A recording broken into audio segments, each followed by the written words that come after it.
Habari za wakati huu tena, wewe ambaye umefanikiwa pia kufika kwenye channel yangu hapa kwa ajili ya kujifunza kuhusu wito wa ndoa na mambo ambayo yameambatana na wito huo. Kama hujasubscribe kwenye channel hii, ni kuombe uweze kusubscribe channel hii, kwa sababu unaposubscribe channel hii, jambo la kwanza unaifanya channel hii iweze kuwafikia watu wengi zaidi. Lakini jambo la pili ni kwamba pindi nitakapokuwa nikiweka video zingine, wewe ambaye umesubscribe utakuwa wa kwanza kuweza kuzipata video hizo. Kwa hiyo jambo la kusubscribe ni jambo ambalo ni la muhimu sana. Karibu leo darasani. Ninayeongea hapa ni Mwalimu Geriad Kehad, ambaye ndio nipo pichani hapa, Mwalimu Geriad Kehad. Na leo niko hapa kwa ajili ya kutoa mada au kwa ajili ya kufundisha kuhusu wito wa ndoa pamoja na mambo ambayo yameambatana na wito huo. Somo hili ni somo ambalo ni somo maalum kiasi kwamba watu wengi hawafahamu. Watu wengi hawafahamu kama ndoa ni wito.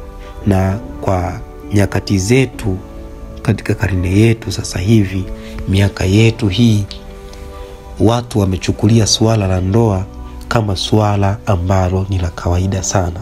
Lakini swala la ndoa halina ukawaida wowote.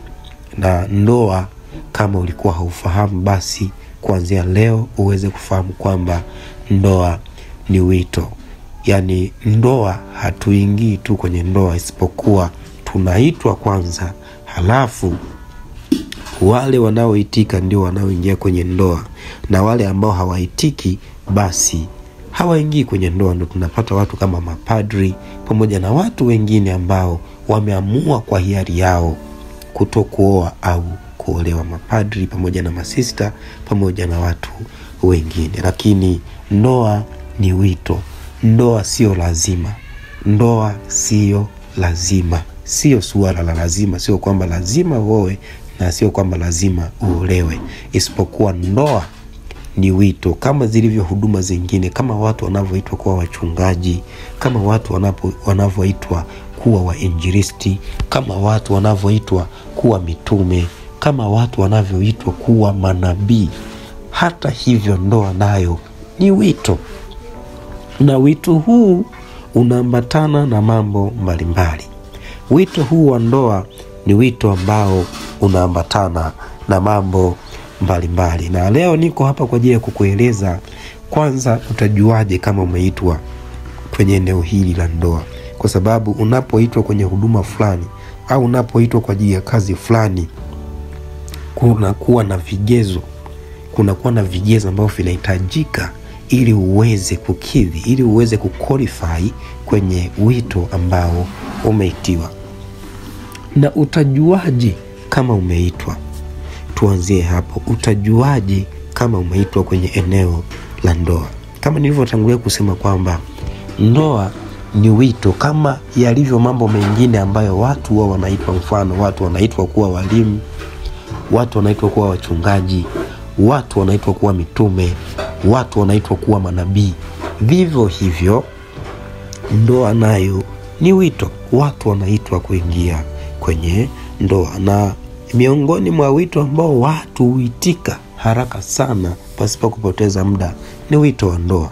Mara nyingi watu huwa wanaitika wito wa ndoa. Na kitu ambacho ni changamoto au kitu ambacho sio kizuri sana, watu wengi hawajui kama ndoa ni wito, na hata wanapoingia kwenye ndoa hawajui kama wameitika wito wa ndoa.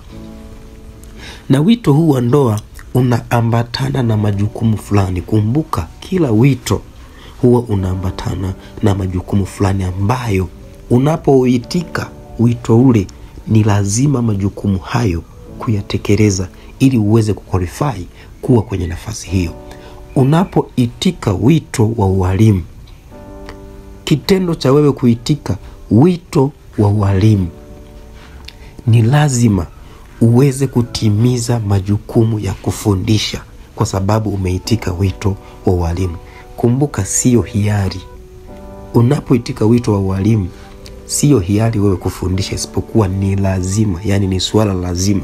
Naposema lazima namaanisha kwamba usipofundisha kuna mamlaka ambazo zitakuwajibisha. Kuna hatua fulani ambazo zinaweza zikachukuliwa zikakuwajibisha. Vivyo hivyo hata kwenye eneo la ndoa, unapoitika wito wa ndoa na usitimize yale mambo yanayohitajika, mambo ambayo nitayazungumza hapa, mambo yanayoambatana na wito huo wa ndoa, usipoyatimiza, maana yake unakuwa kwenye nafasi ya kuweza kuwajibishwa na yule aliyezianzisha ndoa duniani. Kumbuka mwanzilishi wa kwanza kabisa wa ndoa, mwanzilishi wa kwanza wa ndoa ni Mungu mwenyewe. Mungu ndiye aliyesema kwamba si vema mtu huyu awe peke yake, nitamletea msaidizi. Lakini pia Mungu ndiye aliyesema kwamba huyu atamwacha baba yake, ataambatana na mkewe, nao watakuwa mwili mmoja. Kwa hiyo mwanzilishi wa kwanza au mmiliki wa ndoa ni Mungu mwenyewe. Kwa hiyo nitaanza na mambo ambayo yanaashiria kwamba wewe umeitwa kwenye eneo la ndoa. Kuna mambo makubwa 3 au 4 ambayo yanakuonyesha. Yakikutokea haya mambo, ni ishara ya kwamba wewe umeitwa kuingia kwenye ndoa. Jambo la kwanza kabisa ni Mungu mwenyewe kukwambia, kukusemesha kwa namna yoyote ile, aidha kwa kupitia ndoto au kupitia maono au kupitia njia yoyote ile. Mungu anakwambia oa au olewa. Kwa wababa au kwa wakaka, oa, na kwa wadada, olewa. Yani Mungu anakutokea. Tunajua kwamba Mungu anazungumza katika namna ambazo ni mbalimbali, kulingana na vile ambavyo wewe unamuelewa katika maisha yako, kulingana na personal experience, kulingana na uzoefu binafsi ulionao wewe na Mungu. Mungu ataweza kuzungumza na wewe katika namna mbalimbali. Kuna ambao Mungu atazungumza nao kupitia ndoto, kuna ambao Mungu atazungumza nao kupitia neno lake, kuna ambao Mungu atazungumza nao kupitia maono, kuna ambao Mungu atazungumza nao kupitia sauti ya Roho Mtakatifu ndani yao. Kila mmoja na namna yake ambavyo anamuelewa Mungu kuzungumza naye. Basi Mungu atakufikishia ujumbe kwamba unatakiwa uoe kama wewe ni mbaba au mkaka, na kama wewe ni binti au mwanamke atakwambia basi unatakiwa uolewe. Kama vile ambavyo Mungu alimwambia Hosea katika Hosea ile sura ya kwanza, kuanzia mstari wa 1 mpaka mstari wa 4, Mungu akamwambia Hosea, nenda kaoe mwanamke fulani. Ukisoma pale Hosea 1 kuanzia sura ya kwanza mstari wa 1 mpaka mstari wa 4, utaona pale Mungu anamwambia Hosea, nenda kaoe. Kwa hiyo Mungu mwenyewe ndiye atakaye kuongoza na ndiye atakayetoa go ahead, ndiye atakayeruhusu, ndiye atakayetoa mwongozo akikwambia kwamba nenda kaoe. Kwa hiyo ni sababu ya kwanza. Hilo likikutokea, manake ni wito wa wewe kuoa, manake Mungu anakuambia oa. Kwa hiyo jambo la kwanza kabisa ambalo linaonyesha kwamba wewe umeitwa kwenye eneo la ndoa ni Mungu kukwambia oa au ingia kwenye ndoa. Jambo la pili ambalo linaonyesha kwamba wewe umeitwa kwenye eneo la ndoa, jambo la pili linaonyesha kwamba wewe umeitwa kwenye eneo la ndoa ni pale ambapo utaanza kufikiria kuhusu kuoa au kuolewa. Yani unafikia wakati ambapo wewe kama wewe, pasipo kushurutishwa na mtu yoyote, pasipo kushauriwa na mtu yoyote, pasipo kuzungumzishwa na wewe na mtu yoyote, wewe kama wewe linatokea wazo tu ndani yako, unasema kwamba ukifika wakati fulani na mimi nioe. Yani unajikuta unaanza kufikiria mambo yanayohusu ndoa, unafikiria sana mambo yanayohusu ndoa, na wazo hilo la kuoa au kuolewa linakaa ndani yako, halikuachi, linakaa ndani yako. Na wakati mwingine unajisikia hatia, unajisikia kama hujatenda haki kama usipotii wazo hilo na kulifanyia kazi. Kwa ndipo hapo wakati ambapo ukifika wakati huo, watu huanza kupanga mipango, huanza kutengeneza mazingira ya kuoa na wengine kuolewa. Kwa hiyo unapokutana na hali kama hiyo kwenye maisha yako, ni ishara kwamba unaitwa kuoa, unaitwa kuingia kwenye ndoa, unaitwa kuolewa kwa wale ambao ni mabinti pamoja na wanawake. Inapokutokea hali hiyo, inakuonyesha kwamba unaitwa kwenye eneo la ndoa. Na jambo lingine la tatu linalokuonyesha kwamba wewe umeitwa kwenye eneo la ndoa, unaitwa kwenye eneo la ndoa, ni wewe kuwa safi, kuwa salama, kuwa mzima. Yani kujisikia kwamba ni mwanaume, kama ni kijana au ni mbaba, unajisikia kwamba wewe ni mwanaume. Nafikiri ninapozungumza hivyo unanielewa, unajisikia wewe ni mwanaume, yani unajisikia hali ya kuwa mwanaume. Homoni zinafanya kazi vizuri na unasikia mabadiliko, unaona kabisa kwamba mimi siwezi kuishi pasi na kuwa mwanamke. Lakini pia hata kwa mdada pia maumbile yale ya kibiolojia yanakuwa yako vizuri. Maumbile yale ya kibiolojia yanakuwa yako vizuri. Yani kama ni mwili unawaka, unasikia kwamba mwili unawaka, unasikia mwili unachemka, unasikia mwili uko vizuri. Kwa hiyo unakuwa unajiona kabisa kwamba wewe ni mzima, una afya, uko vizuri, na unahisi kwamba unahitaji mwanamke kama wewe ni mkaka au mbaba, na unahitaji mwanaume kama wewe ni binti au mwanamke. Zinapokutokea hali hizo kwenye maisha, ni ishara inayokuonyesha kwamba wewe umeitwa kwenye eneo la ndoa, umeitwa kwenye eneo la ndoa. Kwa hiyo tumemaliza mambo ambayo ukiyaona kwenye maisha yako ni ishara kwamba unaitwa kuingia kwenye ndoa.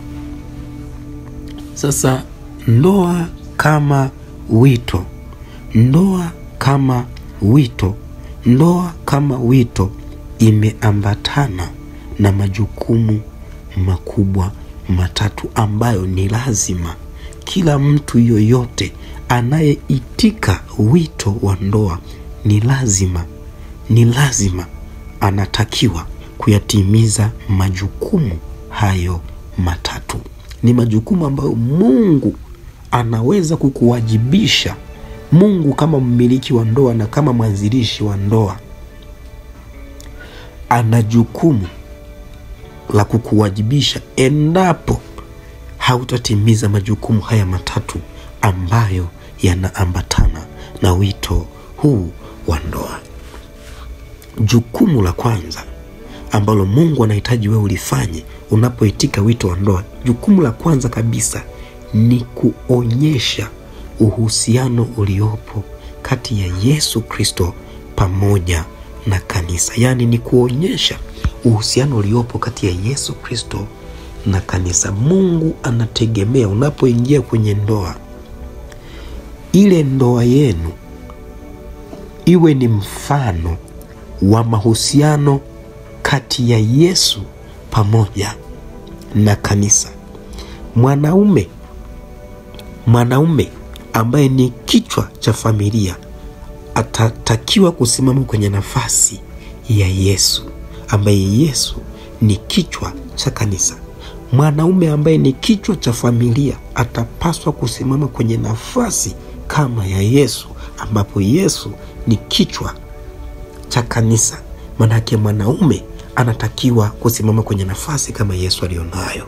Na jukumu kubwa la mwanaume kwenye eneo hilo ni kuhakikisha anampenda sana mke wake, ni kuhakikisha anampenda. Hata neno la Mungu limesema kwamba enyi waume wapendeni waume zenu kama vile Kristo alivyolipenda kanisa hata akajitoa kwa ajili ya kanisa. Kwa hiyo Mungu anakuhitaji wewe mwanaume umpende mke wako kama vile Yesu Kristo anavyolipenda kanisa, alivyolipenda kanisa hata akawa tayari kwa ajili ya kujitoa kwa ajili ya kanisa. Kwenye eneo hilo la wajibu wa kuonyesha uhusiano kati ya Kristo na kanisa, mwanamke sehemu yake ya kutimiza ni kuhakikisha anakuwa mtii kwa mume wake, ni kuhakikisha anakuwa mtii kwa mume wake kama vile kanisa linavyopaswa kumtii Kristo, kama vile kanisa linavyopaswa kumtii Kristo. Kwa hiyo kwenye pointi ya kwanza ya uhusiano uliopo kati ya Yesu Kristo na kanisa, mwanaume anatakiwa kuonyesha upendo kwa mke wake na mwanamke anatakiwa kuonyesha utii kwa mume wake. Kichwa cha mwanaume ni Yesu Kristo na kichwa cha mwanamke ni mume wake. Kwa hiyo mume ni kichwa cha mke, halafu mume kichwa chake ni Yesu Kristo. Hilo ni eneo la kwanza. Eneo la pili ambalo ni wajibu wa ndoa, ni wajibu wa wito ambao unaambatana na ndoa, ni wajibu ambao unaambatana na ndoa. Eneo la pili au jukumu la pili ni kuliishi kusudi la Mungu katika maisha yenu.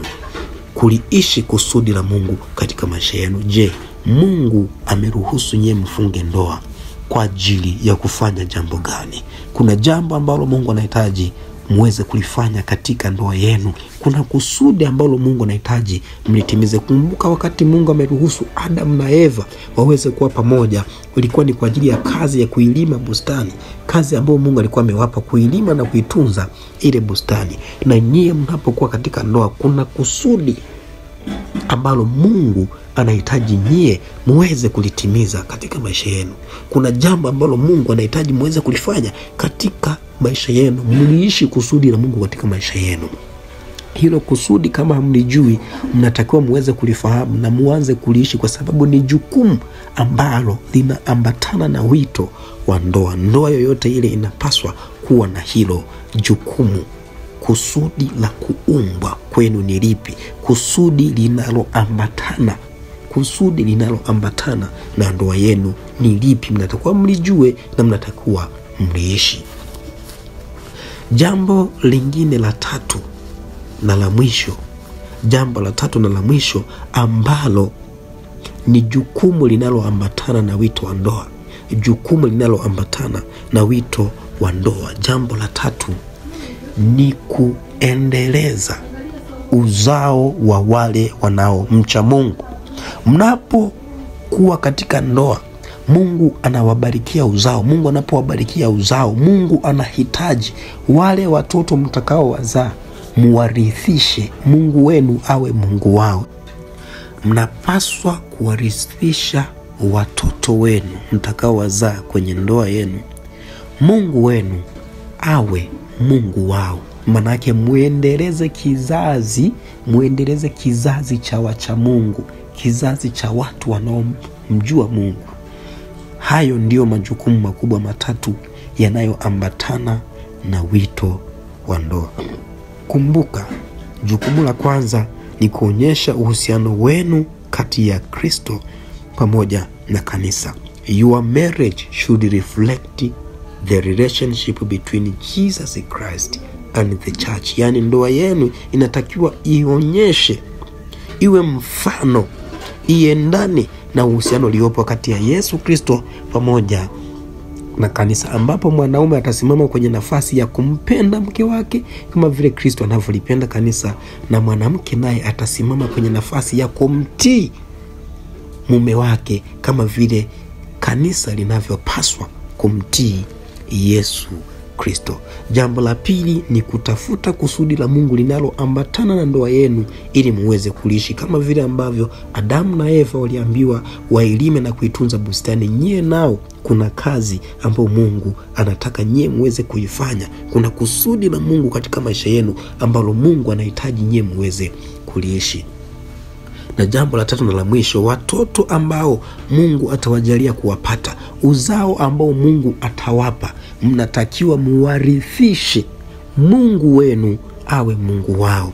Yani Mungu wa kwenu, Mungu wenu awe Mungu wa watoto wenu. Yani watoto wenu wamjue Mungu mliye naye. Muwarithishe hao watoto wamjue Mungu wenu.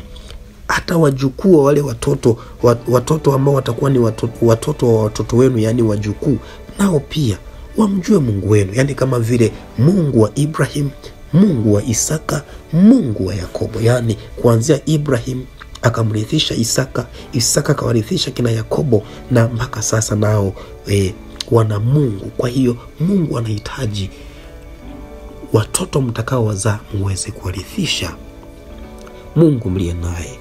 Huo ndio wito wa ndoa, na hayo ndio mambo makubwa matatu yanayoambatana na wito wa ndoa.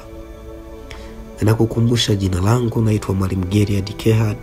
Chaneli hii ni kwa ajili ya mafundisho mbalimbali na tembelea chaneli hii kwa ajili ya kujifunza mambo mbalimbali, lakini pia unapokuwa na swali usisite kuuliza swali lako, nitakuja kwa ajili ya kukujibu. Na kama haujasubscribe, hakikisha una subscribe ili jumbe kama hizi ziweze kuwafikia watu wengi na waweze kuponywa. Lakini pia subscribe, kwa sababu utakapofanya hivyo utakuwa wa kwanza kupata video hizi pindi ninapo-upload video mbalimbali zenye mafundisho mbalimbali. Utakuwa wa kwanza kwa ajili ya kuzipata hizi video. Mungu akubariki sana wewe ambaye umesikiliza ujumbe huu. Usibaki na ujumbe huu peke yako. Hebu saidia kusambaza kwa wengine, saidia kushare kwa wengine, ili kwa pamoja tuweze kujenga mwili wa Kristo, ili kwa pamoja tuweze kupata faida, kwa pamoja tuweze kubarikiwa, na kwa pamoja tuweze kusaidika. Mungu na akubariki sana. Amen.